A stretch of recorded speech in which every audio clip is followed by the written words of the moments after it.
Welcome to the Vibrant Life podcast. This is the official podcast of the Vibrant Life community. And I'm Sarah Nolan, a burnout prevention and energy management consultant. And I'm here with Tony Banta from Venture Greatly. And Tony is the client whisperer, and his company helps their clients to grow their businesses from the inside out.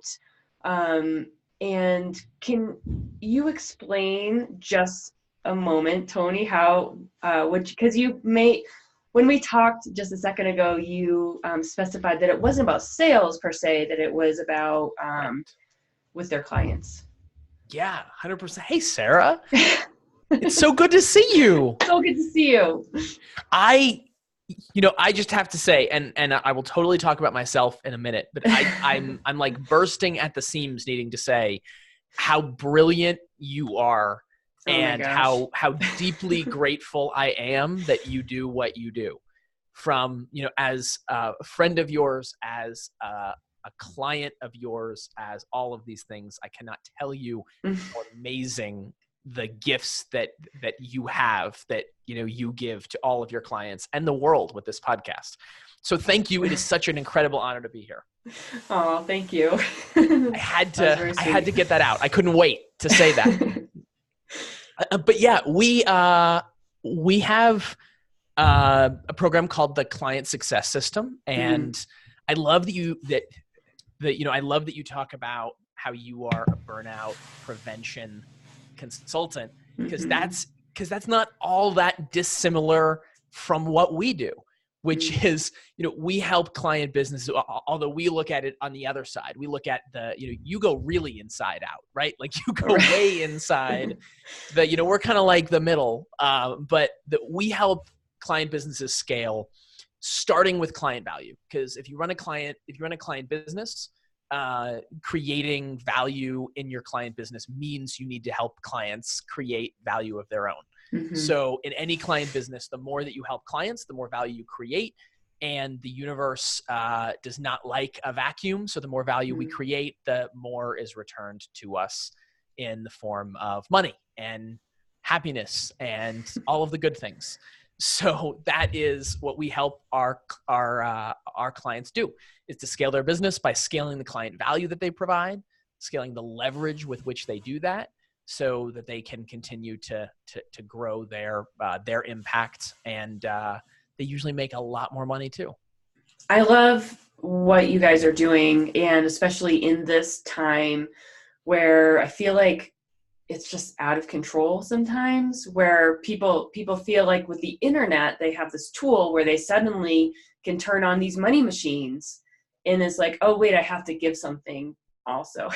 So I feel like you're really bringing the heart back into these companies where, it can be easy to get sidetracked from that. And it's really just bringing it back to like what this is all about. So awesome. Yeah. I love that. I have a feeling that the people who listen to your podcast don't just want to take money out, that they want to give something back. I have a feeling that they wouldn't stay a listener for very long if they didn't care about that.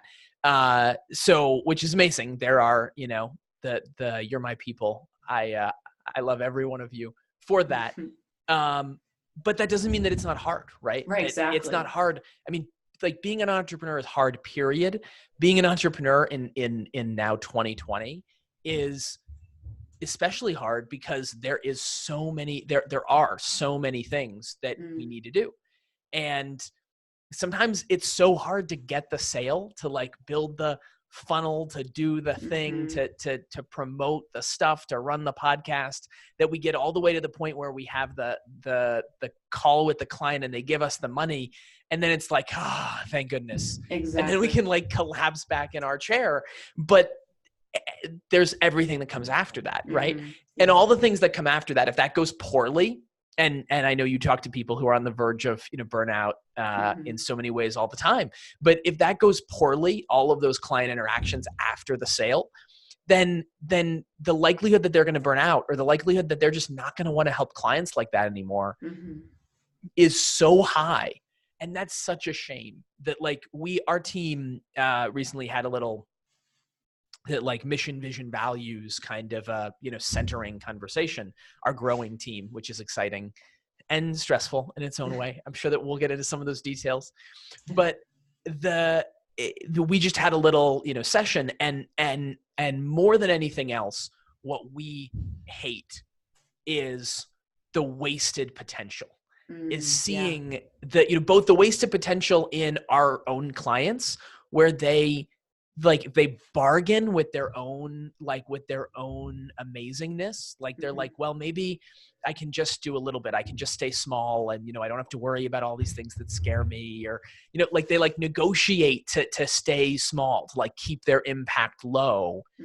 And we think that's such a sin, because how many people out there are yearning for help in that area? Right. And it's only because the people that have the gifts don't have good boundaries, or don't have good systems, or don't have ways of, transferring those gifts to people on scale. And so that's what we stand for, is expanding that, expanding that potential, and just kind of that's the cool thing about potential, is it's already there, right? It just needs a way to activate it. It just needs a way to, make it happen. And the same thing happens with our clients, is that, with every one of our clients, the more that we can help them activate that potential in their clients quicker and more efficiently, the more value they create, the easier it is to scale their business, the more that they have, lifetime client retention, the more that they have referrals, and, people who just can't wait to, Sarah, this all too well. I literally can't wait to tell people about you. You're to people that I like, people that I don't like. I'm like, no, Sarah, who? I don't know what you're talking about. She can't help you. But the people that I really care about, that, I can't wait to say how amazing Sarah is. And that's because of how much you care. That's because of how much that's because of how much you've changed my life. And so that's the when you get this right, that's the effect that you have. And then it's just easy to grow. It's easy to scale and fun. Yeah. That's awesome. And I can just imagine, how all of that works, and it's just perfect timing for this. So thank you so much. And we'll also share at the end how people can get a hold of you. You do an audit? We do. Yes, that's correct. Anybody that has a client business, we have an audit. Happy to share that at the end. We're going to get a little bit vulnerable in the middle before we do that, but I'm happy to talk about that. We take a look at somebody's existing client business, where they're kind of missing opportunities, where some of that missed potential is. And we're actually running a promotion right now that's cool. That is, we give 100% of the money back if we don't find 3 times the price of the audit in low-hanging fruit in your business. So if we can't show you exactly what to change so that you can generate 3 times more than what you pay us, right away, then we just give you your money back, because we would rather, because we don't want you to walk away having lost anything. How about that for client value, right? This is exactly what what we mean, right? It's a no-brainer. Yeah, that's awesome. So what we are going to be talking about today is Tony has come on a really interesting journey. He has a really interesting background with this is his words that we just talked about recently, being chained to his desk for 80 hours or more a day. And now I don't that would be impressive, though. I have a little bit of a head cold, and I think it's 80 hours a day. Where'd you find that? I don't see any chains. I'm assuming you're not chained to your desk currently. I'm not. I'm free. Yeah. So he went from being chained to his desk for 80 hours a week. When was this? How long ago was this? So I co-founded a consulting company. I was actually working with some family. It was a fun story with that, because we actually, I'm working with some of those family members again now, but in a different and much healthier way. So we'll contrast some of that. But I co-founded a consulting company, and we started in 2009. So wow. That's now 11 years ago. And I left that company in 2014. Did a little bit more of the kind of work that we're doing now, but I'll get into how I was doing it. But yeah, so for a good 5 years, I was working and 80 hours was a light week. I did the math and I went 26 months without taking a vacation or even a full weekend. Oh my gosh. I remember like Easter Sunday, I would like go back to the office after like brunch with family, like after church and then brunch, I would, come back to the office and cause I felt like I had to. And what was life like back then? You're going to like trigger me? Like you want me to go, you want me to relive it? It was a mixture of, it's funny because it was the best of times and it was the worst of times, right? There was a certain, and Sarah and I were just talking about this before the interview, actually. There was a certain comfort in working all the time.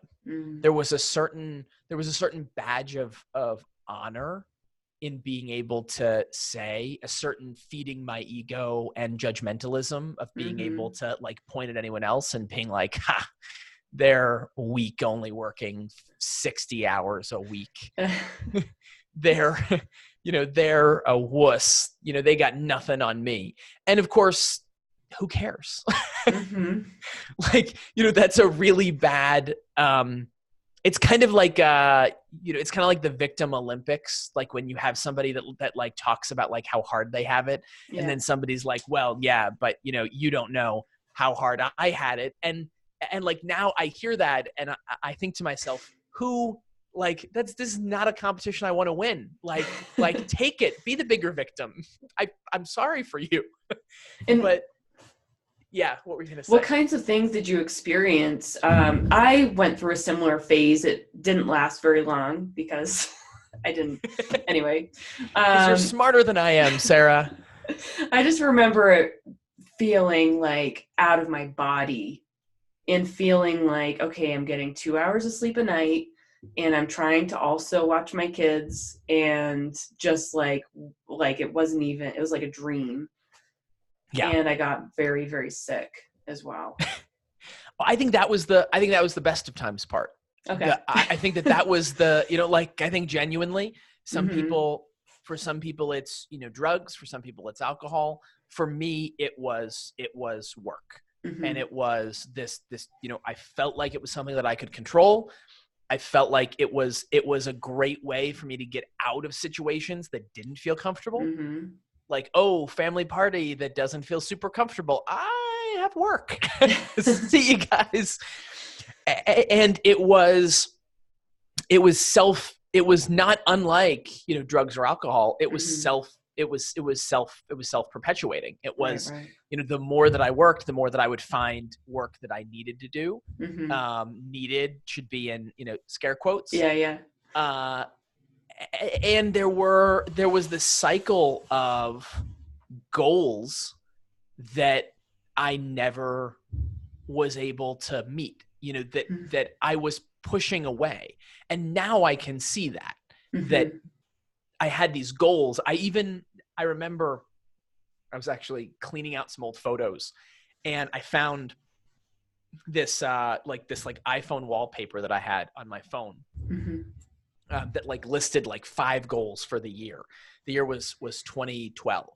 And there were these like 5 goals that were there on the, wallpaper. Right. And I remember looking at them and like, I looked at that thing. I mean, how many times do we look at our phone today? Right. Like, I looked at that all the time. And there was this weird self-abuse kind of cycle of like looking at it and saying, yeah, that's why you have to work so much. Loser. Yeah. Like that's why you have to, because like you have these things that what it really was was I didn't feel like I deserved those things. I wanted them. So it's like teasing yourself. And but like I felt like I had to torture myself to actually get those things, to like be deserving of those, of those outcomes. And now as I look down the list, most of them are true. I'm in the best shape of my life. I'm in the best, I have the kind of amazing, relationship. I got married a couple years ago. It's amazing that it's been like 1.5 years already. But I got married to my best friend and the business partner in this business. We have an amazing daughter that's only a few months old. That all of those goals came true, and none of them because I forced them, but all of them because I allowed them. So interesting. And I feel like there's for people who are not yet in that phase, they're in the first half. That seems impossible. And it almost, we were talking about this earlier, where it's like, what would it be like if it was easy? And I was like, it might actually feel like it's cheating. Yes. And when you're in that first phase, it almost, I can remember, because when I was in that for a little bit, it was like, it almost felt like disgraceful for it to feel like cheating. Like that can't be easy like that. Like, oh yeah. Well, and then there's the, there's the resentment of the people who have that, right? I remember, like looking at the list, like, looking at these things that I wanted and seeing people who, had it. And rather than meeting that with admiration, with excitement, with gratefulness that they've proven that it can be done, with, all of these positive emotions that get to feed that actually get to attract that to me, I would look at them and I can remember saying, oh, like they must be, like I would create this whole story about how they were terrible because they had these things that I didn't have. They have the perfect body. They must be really dumb though. Or, they, or like all of these things, as opposed to saying like, hey, what's your workout routine like? I'd love to, I would love to learn from you. Right. Which is something that I totally could have done. I could have built that relationship. I could have learned, but instead I was actually pushing that away, out of, ego protection, or, I would like to say that, and like now I can look back and I can intellectualize that, but really I was pushing it away because I didn't think I deserved it. I was pushing it away because I was filling this hole inside of me with just work and hamster wheel and go harder, and it worked, I guess. For a while. It served its purpose, but eventually that gets old. Yeah. So how did you end up transitioning? Like, because it seems like you did that for a while before you kind of got off the hamster wheel. For sure. There were waves, I would say, of kind of transitioning away from it. There was, I finally kind of,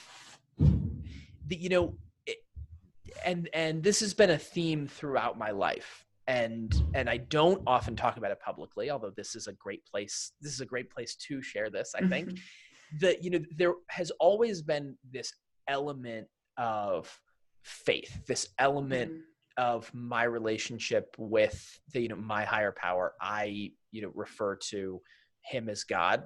It's the way that I interpret it. People could interpret that. Today I have no judgment towards, how somebody chooses to interpret that. But I always had this voice that pushed me a little bit. So there were incremental moves to make things better.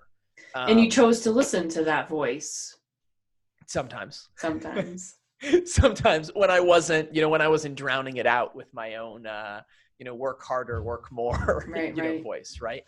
But, now, what did that sound like to you? Because I know a lot of people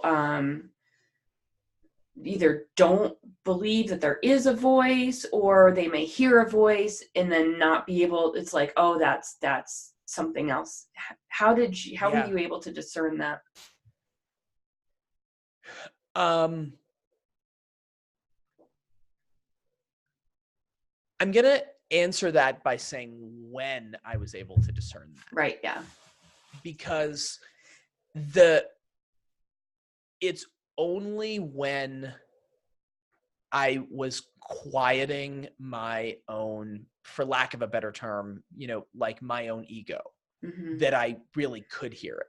It was always there, but the signal through the noise is a real thing. Being able to hear the signal through just all of the noise, all of the chaos. And only when I was able to really get quiet and really be honest, not be defensive, not feel like I had to be on guard all the time, could I really hear that kind of shine through. Today, today that happens a lot more when I'm able to take time as part of my morning routine and take time to meditate, to use Reiki, to do a mixture of things that are my own spiritual kind of wellness practice. And there's some prayer that's included in there as well.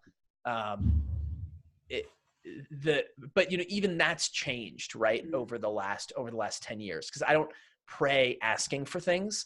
I pray for more awareness, right? Right. I pray for the courage that I can do the work that I'm called to do, as opposed to praying for the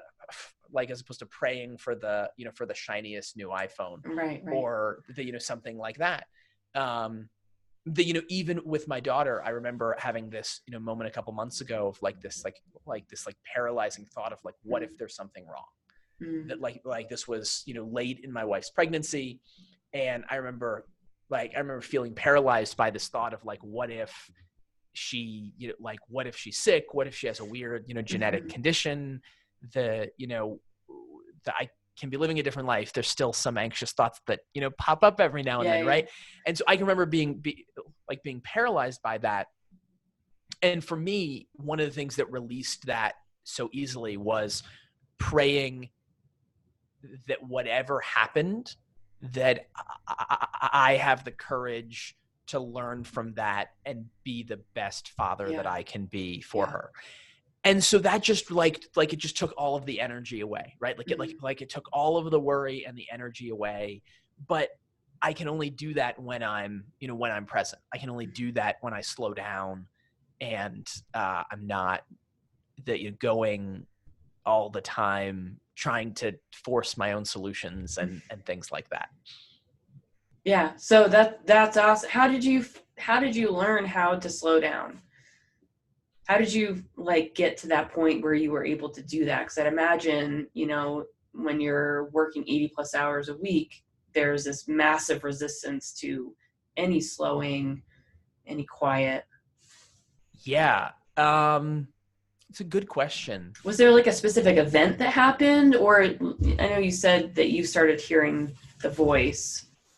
Yeah, I don't think that there was one definitive event. I think it was more there were a bunch of little things that kind of happened, where I was able to kind of slowly increase some of my, some of my awareness. And ultimately, I really decided that being in that business, working with family, for me at that point in time was not healthy anymore. Yeah. And for me, some of that looked like that, I was a good codependent. I was I was a little bit of, sin eater, if you will, in that I absorbed, some of the sins of people around me, trying to, save them from their own, mistakes, feeling like that was my responsibility. I'm sure that no one listening can relate to that. Nobody. I'm sure that I am the only one out there who has ever done something so ridiculous. But that was my path for a while. And I very intentionally, over a few different, over a couple of years, to be honest, just decided that I wasn't doing that anymore. And sometimes more gracefully than others. I would like to be able to say that I was kind and loving all the time in how I detached from some of those family relationships, but that would be a lie. There were some times where I was cruel in how I was detaching, because that was the only way that I knew how to. Mm-hmm. Yeah. And if I had to do it again, I would definitely be more nuanced in how I did that, right? Like I would be more precise, like a surgeon, like cutting out, the specific space and, the boundaries. But in doing it that way was way better than not doing it, doing it at all. I think sometimes you just have to rip the Band-Aid off, even if it's messy and bloody and painful. Yeah. All the above. Yeah. Yeah, for sure. So, so now what do you feel like is the biggest difference between how you operate now versus how you were operating back in 2009, 2010? So I think there's been in that slow evolution, I remember that there were a few, there were some times where where the contrast is a lot greater, like a few little pockets of, time. I was sharing with you, Sarah, before the interview that one of those was the first time that we started working with each other. There was a really stark contrast in just a couple months. Right. You and a couple of other kind of forces in my life were all changing at the same time. And I think the biggest difference is I'm in a place today where I can allow good things to happen. Yeah. I had two big, we work with some clients in a very big kind of in-depth way, some like big contracts. Not all of our clients, some of our clients need less help and they're in their own, we help them in their own way. But, some of our clients we work with in a super deep level, and it's pretty expensive.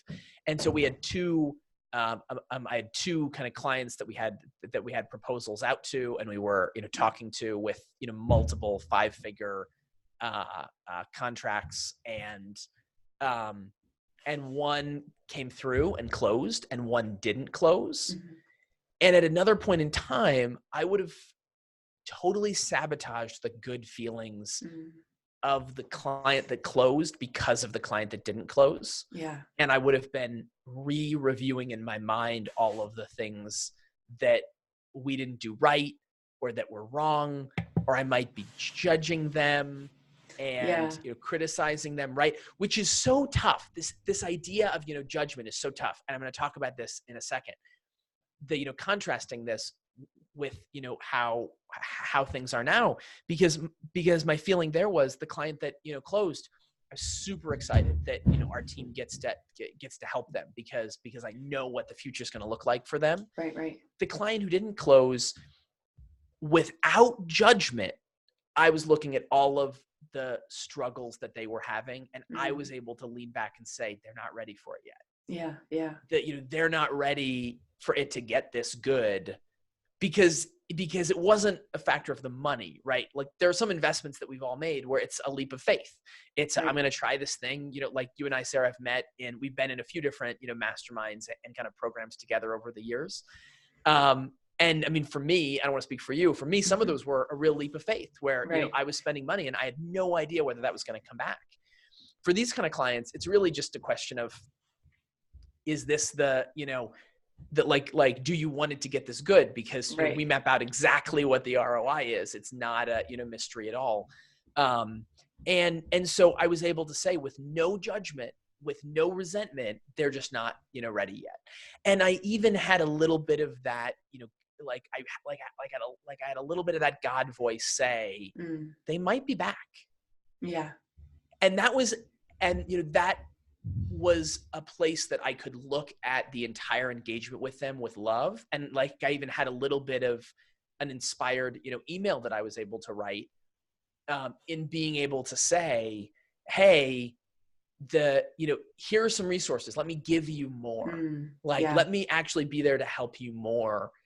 And that, just know, we care about your success wherever you go from here. And so that like, we can leave that door open. And I wasn't doing that to get the sale either. Right. Like that's the funny part. Like, it wasn't about wanting something back. It was about truly allowing the good things to happen in the time that they need to happen. Which like might sound super woo woo. And I certainly don't always. For our people, that sounds. Yeah, right. Our people are used to that. And sometimes I don't. Sometimes I'm not that good at it, right? Yeah. And like, in fairness, well, you're human. You're a human, right? So sometimes I'm like, what the F is wrong with them? But this is a family show. What the heck is wrong with them? But I when I'm at my best, and when I give myself the grace, even when I'm not at my best, that maximizes the days that I'm at my best. Right.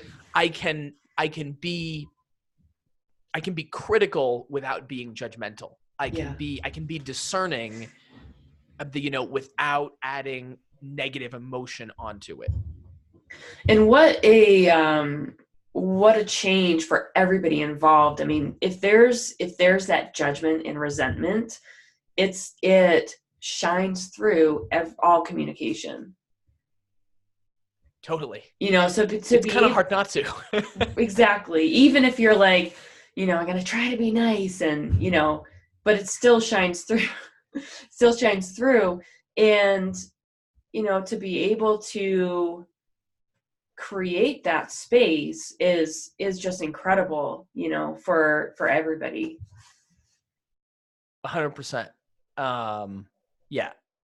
And on the good days, I'm centered enough to be able to feel that. Yeah. I'm centered enough to like to allow those feelings that still come up, right? Because like those are still they're still part of me. They're still there. Right. The selfishness, the anxiety, the worry, it's all there. Mm-hmm. But on the good days, I'm able to see that and thank it for the role that it's trying to play. Yeah. And I can still make that intentional decision to, connect, connect into that value, connect into that, into that light. And that feels good on those days. Yeah. I want to zoom in a little bit on this topic of how we feel about other people as far as like judging or resentment or just love and acceptance. Because I think a lot of people experience this, and I don't know how you feel about talking about it, but for me, I'm just going to be very open and say, like, I've been doing a lot of this like deep internal expansive work for a long time now, and I'm constantly having breakthroughs on what you're talking about right now. Constantly having breakthroughs on it. And I feel like, oh, I'm in such a good place with this. And then a week later, I'm like, oh, I didn't even know what I was talking about back then. And so it's a kind of thing, like it has nothing to do with the other person. It has everything to do with yourself and your relationship with yourself. And that is always improving. And so if you ever feel resentment or if you ever feel anger or whatever, it's just a reflection of something that's happening internally. And so you don't need to feel bad about it. And it has nothing to do with the other person. So it's a constant evolution, and you're always going to, as you do this work, you're always going to be moving forward and seeing the contrast of like where you came from, and then and seeing that growth. But there's always new levels to get to with that. So totally. And I think it continuing on that, Sarah, I think I think one of the things that I've learned is that the feeling in there doesn't matter, doesn't care about the action that we take. So we could take the same action, and I'll give an example here. Yeah. We could take the same exact action, and that could be healthy or unhealthy, entirely dependent on the frequency that we come into that with, the emotions that we're feeling in that action. Mm. And it could be right down to, we could say the same things, right? I mean, like we all know this, like any of us that have kids, my daughter isn't old enough to talk back yet, although she's close. But like any of us, I have nieces and, nephews. So I get to experience that are in that 6, 7, 8, time frame, which is ripe for the talking back and the sass. That's when they develop a healthy sass, I think. But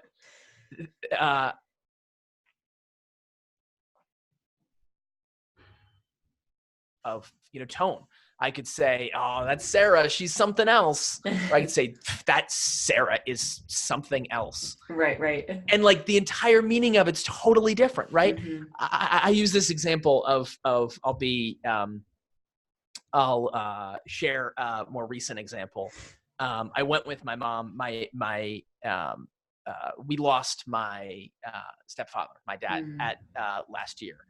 And so I've been helping my mom with like some more things just like in life that, like things where that the sorts of things that my stepfather would help with. Right. So she needed to take her car in for service. And it was a luxury brand, and it was a luxury, car dealership because it needed some, warranty service. Yeah. And it turned out that she needed an oil change.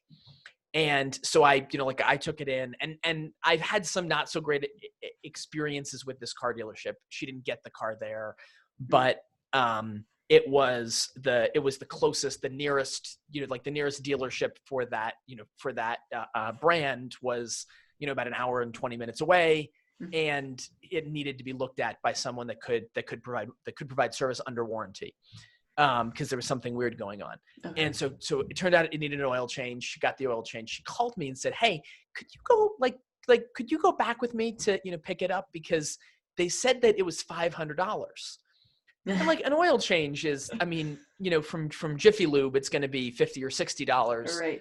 From the luxury car dealership, it might be twice that, maybe 3 times that, and we could still say, oh, okay, but like an order of magnitude more, $500. Yeah.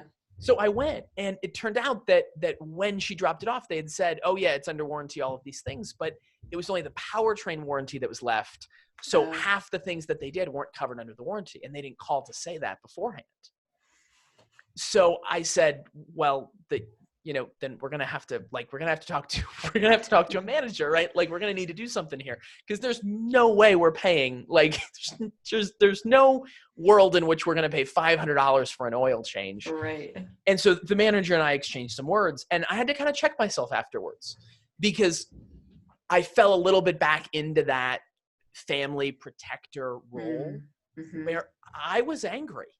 And like some of what kind of turned up is, without being too, bombastic, this was a scam that they were running. This was a thing of saying, oh no, it's fully covered, and then later it's not covered. And, how many people are, especially how many 70-year-old women are going to, fight back. Right.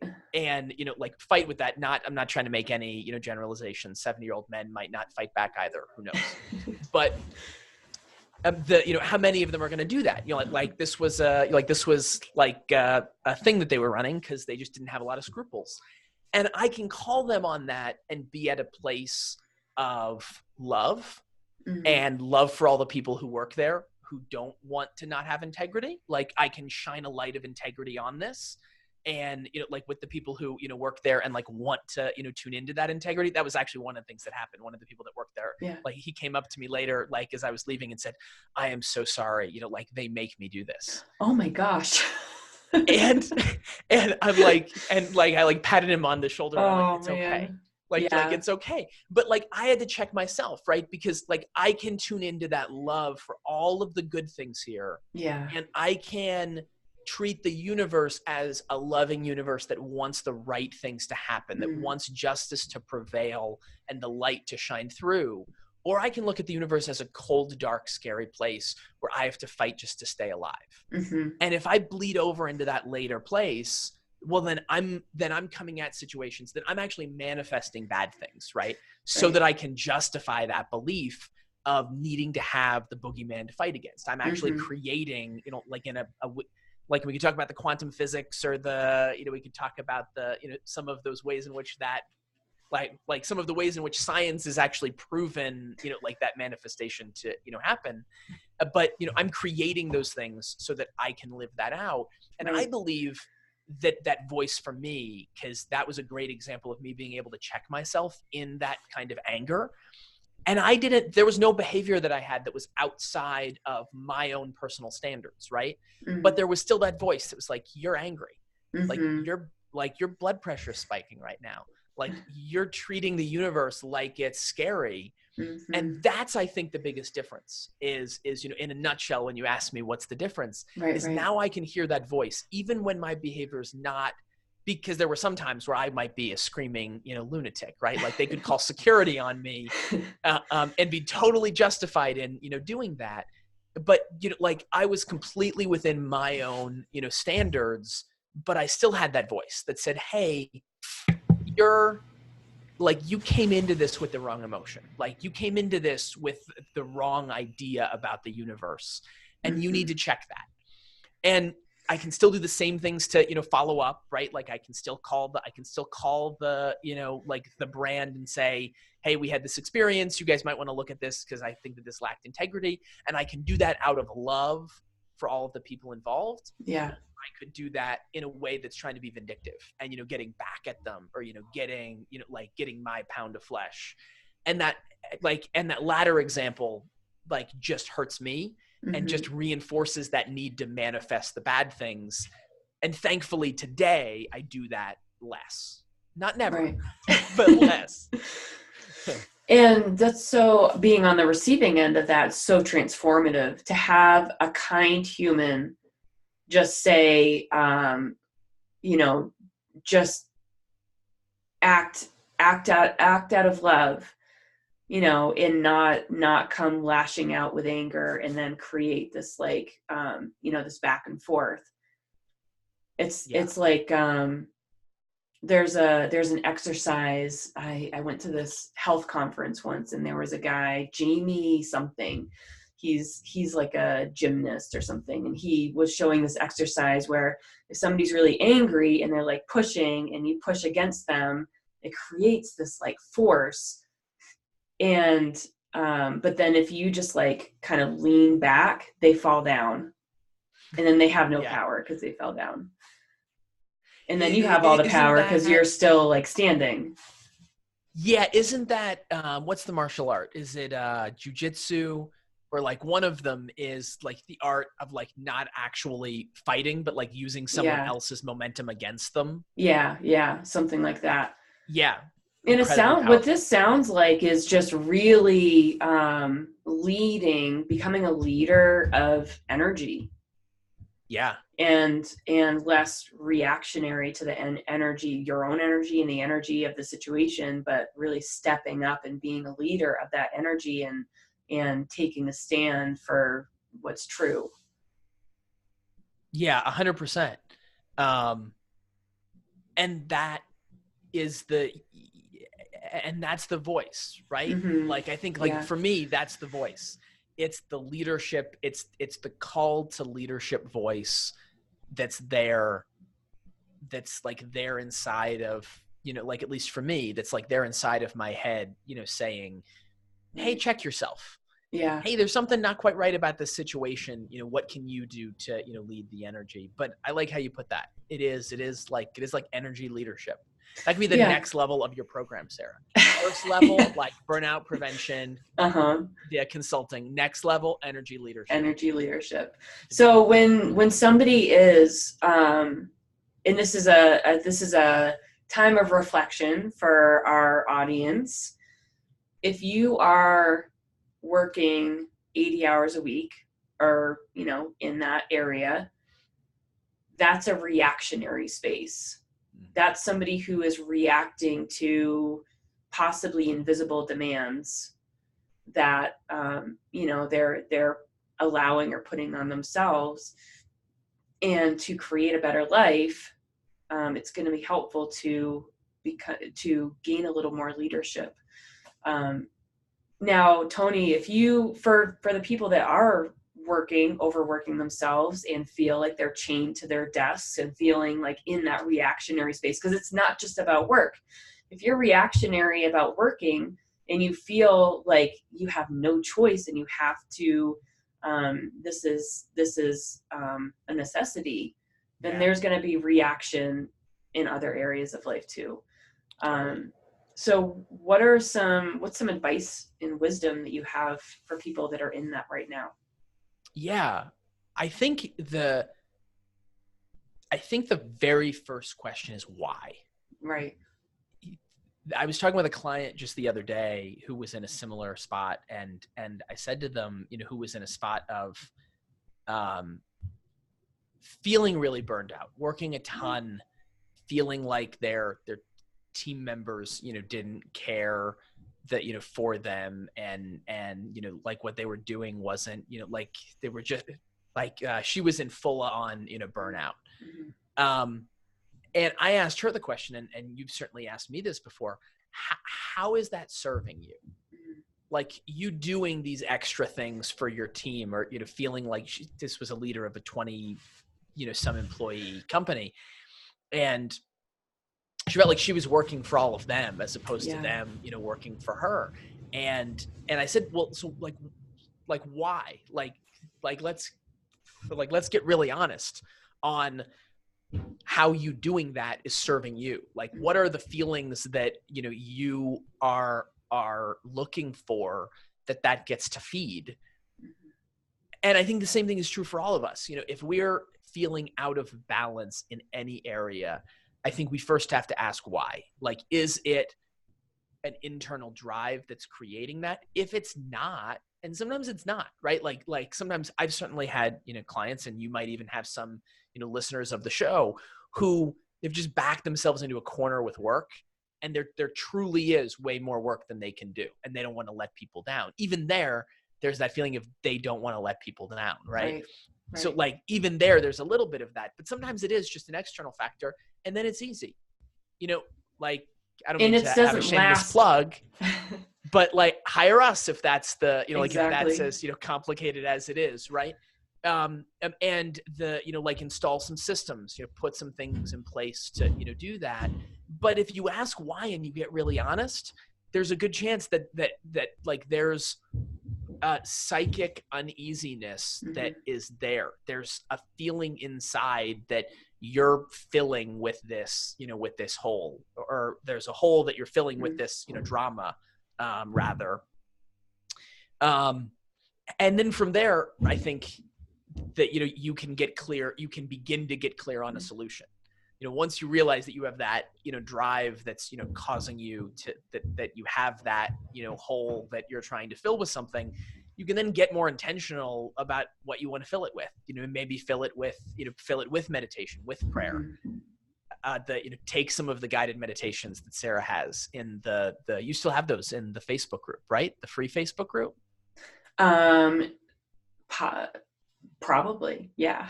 I do have guided meditations. Reach out to Sarah and get some of the free guided meditations, or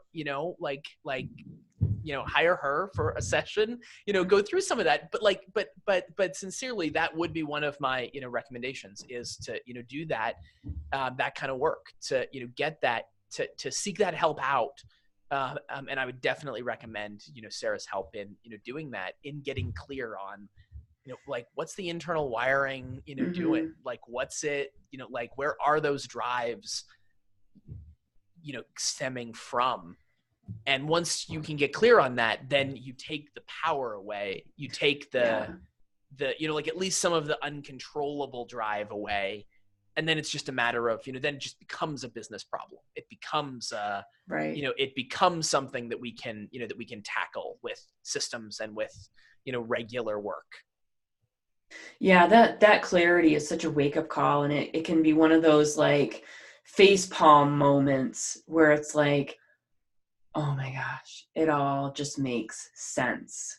And then immediately starting to move forward, instead of going into the shame or the anger or whatever at yourself, and just moving forward into, okay, what are the next steps? Like, what do we need to do to get out of this pattern? Yeah, totally. Well, thank you so much for sharing. You've given me quite a few. Oh, I'm sorry, Sarah. There was a slight delay. You've given me quite a few of those facepalm moments, by the way. So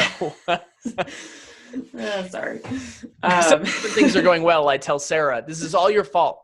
It's all I thought of new ways to make my business, flow even easier. It's all your fault, Sarah. So thank you so much for sharing your story. And this is one of those things that, people don't talk about very often. If they do talk about it, it often comes from that place of like pride in the challenge of it, because a challenge is fun, but it's fun to like talk about it and like one up each other until it gets to a point of it's not working for my business. I don't know about you, but when I stopped doing that, I got more done in less time and I achieved more with less effort. 100%. Yeah. 100%. Well, and I mean, I think that's evidenced now by, I work about 35 hours a week. Yeah. And that's because right now is a busy season. Yeah. So we're on track to be able to. Wait, did you say 35 hours a week? 35 hours a week. 35 hours a week. 35 hours a week. 35 hours a week. Raise your hand if that might sound okay. If you could allow yourself to work only 35 hours a week in the busy season. All right, continue. Yeah. And my wife splits her time between, she's kind of just come back to work and she's our kind of COO, and she works about 20 hours a week. Yeah. And she splits her time between that and taking care of our daughter. And that is, and again, that's because right now is a busy season. We're actually hiring and we're doing some of those other things so that we can scale, because we're very intentionally not scaling with our time. That we're finding new ways to add value to people's lives, to add value to our clients' lives without adding our time. Love it. And you know what, there has to be a certain level of worth that comes with that. Like, you're worthy of having that kind of a life. Yeah. And for people listening, it's like just get really clear on your worth and in what you really deserve, the kind of life that you really deserve. 100%. Well, and it doesn't stop there, right? Because my time is worth that much, not from an ego standpoint, right? Like, not like I've heard people throw things around like, I'm worth $6,000 an hour. And, that's more than, no. It's not about that at all. It's about the time that we add in needs to be impactful. Like I'm only choosing to work on things that are impactful for the business, right? Because I know that when I don't, I sacrifice the ability for us to help more people. Yeah. I know that I sacrifice my family's health and my family's well-being. And so because of all of that, there's a trickle-down effect where I set better expectations of my clients of what they have to prepare, because I know that our session is worth a lot. So I'm going to set that expectation, because I'm not going to get on a call with a client that, I just had a nonprofit reach out, a local to where we live, nonprofit reach out and ask for some help with something. And I said, absolutely, but I'm going to have quite a bit of, requirements, and you guys are going to have to really step it up to have my help. That there was zero ego in that.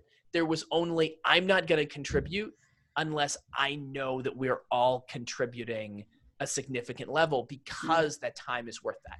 Because if it's not there, then I'm going to spend my time contributing in another place where it's going to create that outcome, because everybody's taking it seriously, because I just have so much of a lower tolerance for the wasted time, it all comes full circle, for the for the unrealized potential that is, held in there. Yeah. Yeah. That's awesome. And I think that's something that a lot of people strive to be able to have that. And so it's, there's a lot of self-reflection that I think can come from a conversation, listening to an episode like this. So how can people do the audit? If they're, a lot of people who listen and watch this have client businesses and want to make the biggest impact they can possibly make, and also value, they also want to have quality of life as well. So totally. For those people, how can they do that? So if you want to book a call and have a call with us to see if the audit is right for you, you can go to clientsuccesscall.com, and I'll send Sarah these over so that she can include them in the show notes for everybody. And if you just want to listen, if you loved hearing Sarah and I talk about things, you can also listen to my podcast. Sarah is a guest. There's an episode with her coming up shortly. We recorded it a few weeks back, and you can check that out at clientwhisperer.show. Yeah. Awesome. Yeah, and that sounds like a great place for a lot of people to start as well, where they can just kind of learn about it and really get a feel. And I'm sure there's a lot of takeaways that they're going to be getting like right away they can start implementing. 100%. Yeah, Awesome. There's another shameless plug. Every Wednesday we release a bonus episode called What to Say Wednesday. Oh. If you run into problematic client questions where clients are driving you crazy with something, you can even go to our website and send us what your clients are saying, and we'll tell you what to say to them. That is amazing. That's genius. I love that. Awesome. It's fun. It's more than anything else. We're having fun. So yeah. It's good. Very cool. All right, Tony. Well, thank you so much for being here and for sharing your story with us, sharing your journey with us, and for just holding that space for the people who, may be in that 80-hour-a-week zone and ready to make a shift into something that's a lot more sustainable and fun and enjoyable. 100%. Thanks so much, Sarah. Thanks for inviting me. All right. Thanks everyone for tuning in today. We really value your time and energy, and we will see you next time.